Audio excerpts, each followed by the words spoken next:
성도 여러분 안녕하십니까? 2021년 9월 17일 금요 새벽 말씀 함께 나누겠습니다. 오늘 함께 나눌 하나님 말씀 사사기 20장 17절에서 28절까지의 말씀입니다. 본문은 기브아의 불량배들의 죄를 척결하기 위해 이스라엘 자손이 기브아가 속한 베냐민 지파와 전쟁을 벌인 내용이 기록되고 있습니다. 본문을 통해 눈에 보이는 숫자를 의지하지 말고 자신의 허물을 회개하는 자 되어야 함을 함께 묵상하겠습니다.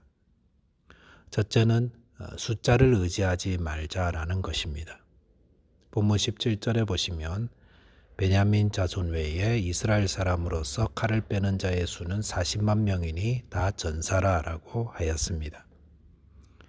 기브아 불량배들의 죄를 처단하기 위해 모인 이스라엘 사람들은 기브아가 속한 베냐민 지파와 전쟁을 벌이게 되었습니다.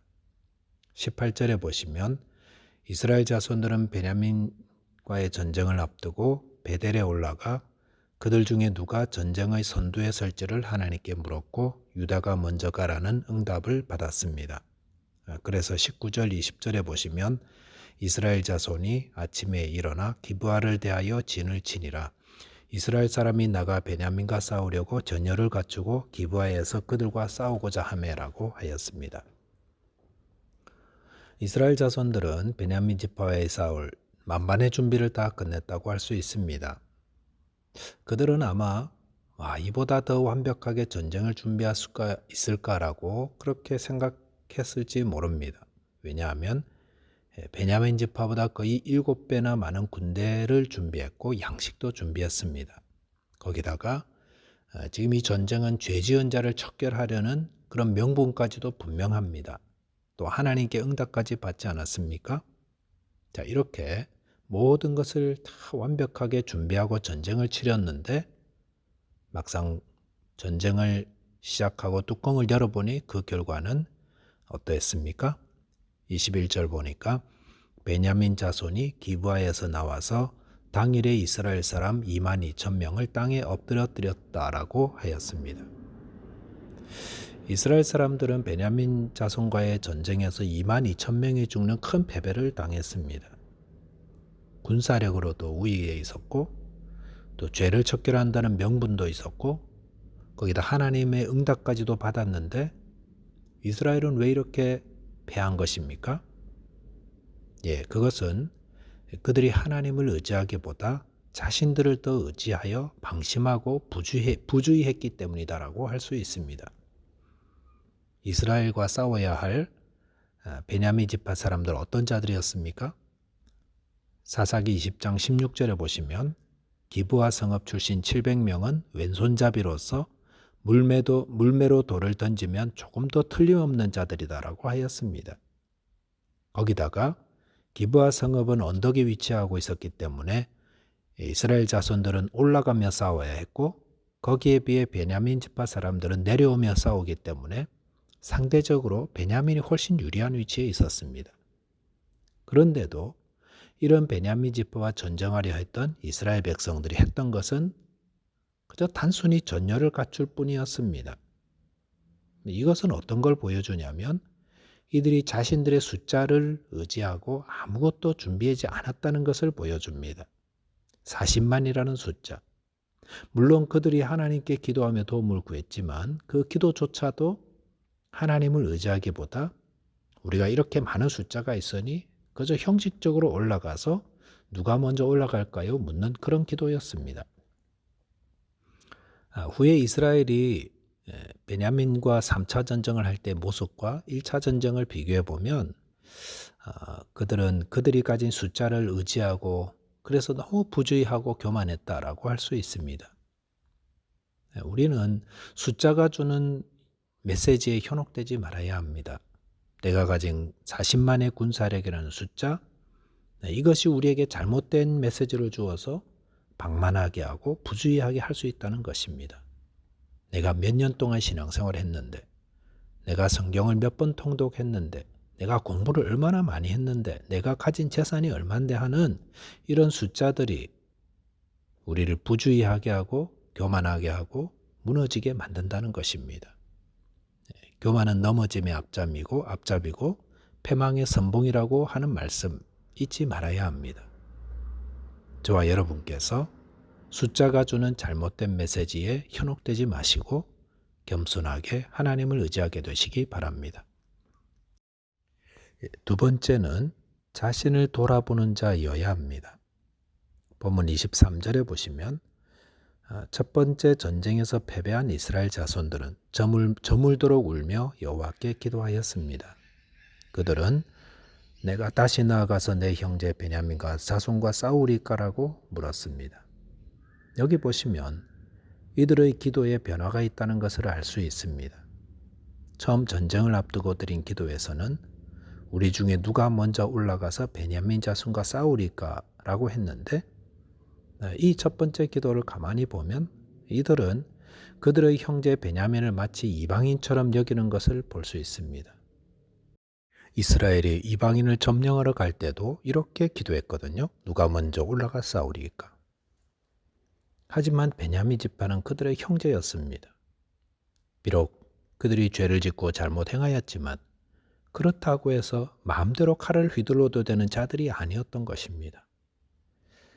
이스라엘 자손들은 1차 전쟁에서 패한 후 이런 사실을 생각했던 것 같습니다. 그래서 하나님이 이 전쟁을 원하시는지 다시 원점으로 돌아와 매우 조심스럽게 물었던 것입니다. 다른 사람의 죄와 잘못을 다루는 일, 매우 조심스러운 일입니다. 마태복음 7장 3절에서 예수님은 남을 비판하는 일에 대해 말씀하시면서 어찌하여 형제의 눈 속에 있는 티는 보고 내 눈 속에 있는 들보는 깨닫지 못하느냐라고 하였습니다. 주님은 우리가 다른 사람의 눈에 있는 티를 볼 때에 그 티를 빼기 전에 자기 눈 안에 그 티와 비교할 수 없이 큰 들보를 보고 그 들보를 먼저 빼라고 하셨습니다. 그런 후에 남의 티를 빼라 하셨습니다. 그 말은 다른 사람의 허물을 볼 때에 먼저 자신 안에 그보다 더 큰 허물과 위선과 외식이 있음을 보라는 것입니다. 그래야 비판을 받지 않고 또 하나님이 그런 자를 통해 역사를 이루어 가시는 겁니다. 느헤미야 1장에 보시면 바벨론 포로로 잡혀와 있던 느헤미야는 그의 조국 유다를 다녀온 그의 형제 하나니를 통해 유다와 예루살렘에 대한 소식을 듣게 되었습니다. 그런데 그 소식은 처참하기 그지없었죠. 그곳에 남아있는 사람들은 큰 환난을 당하여 능욕을 받고 성은 허물어지고 성문은 불에 탔다고 했습니다. 그랬을 때 느헤미야가 어떻게 했습니까? 거기 사람들 뭐 하고 있었느냐고 붕괴하지도 않았고 유다를 그렇게 만든 자가 누구냐고 두고 보자고 복수하겠다고 이런 식으로도 하지 않았습니다. 느헤미야가 그 소식 듣고 가장 먼저 한 것은 기도하고 금식하며 회개하는 것이었습니다. 그러면서 하나님께 자신과 자식의 조상의 집이 범죄하였다고 고백하며 용서를 구했습니다. 느헤미야는 민족의 아픔을 자기의 죄의 결과로 받아들이며 회개하였습니다. 그렇기 때문에 하나님은 이런 느헤미야를 통해 예루살렘 성벽이 재건되는 역사를 이루게 하셨던 것입니다. 우리는 우리 자신이 죄인이라는 사실을 잊어서는 안 됩니다. 누군가 죄를 범하면 우리는 먼저 자기 자신을 살펴야 합니다. 내 안에 동일한 죄가 있는지 또 숨겨놓은 더 큰 들보와 같은 죄가 있는지 살펴보고 회개해야 합니다. 그런 후에야 조심스럽게 다른 사람의 죄를 돌아볼 수 있습니다. 그러므로 베냐민 지파의 잘못을 척결하기 위해 이스라엘 자손들이 모였을 때에 그들은 무엇을 먼저 했어야 했습니까? 그것은 베냐민의 죄를 나의 죄로 여기며 또한 자신들의 죄를 회개하는 기도를 드렸어야 했습니다. 누군가의 허물이 보이십니까? 주님 말씀대로 먼저 자기 안의 들보를 보시고 그것을 먼저 회개하고 빼어내는 자 되시기 바랍니다. 그럴 때 주님의 나라를 세우는 자 될 것입니다. 말씀을 정리하겠습니다. 우리는 숫자가 주는 메시지에 현혹되지 말고 겸손하며 신중하게 주님의 뜻을 구해야 하겠습니다. 또한 다른 사람의 허물이 보일 때에 먼저 자신을 살피고 회개해야 하겠습니다.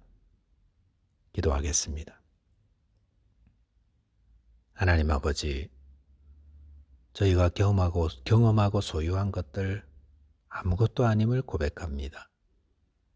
오직 주님만이 저희의 구원자요 인도자가 되시오니 저희로 겸손히 주님만 의지하게 하여 주옵소서. 또한 다른 사람의 허물을 보면 저희 안에 더 큰 잘못을 보게 하여 주시고 회개하는 자 되도록 도와 주옵소서. 예수님 이름으로 기도하옵나이다. 아멘. 오늘도 겸손히 주님만 의지하며 승리하는 하루 되시기 바라겠습니다. 감사합니다.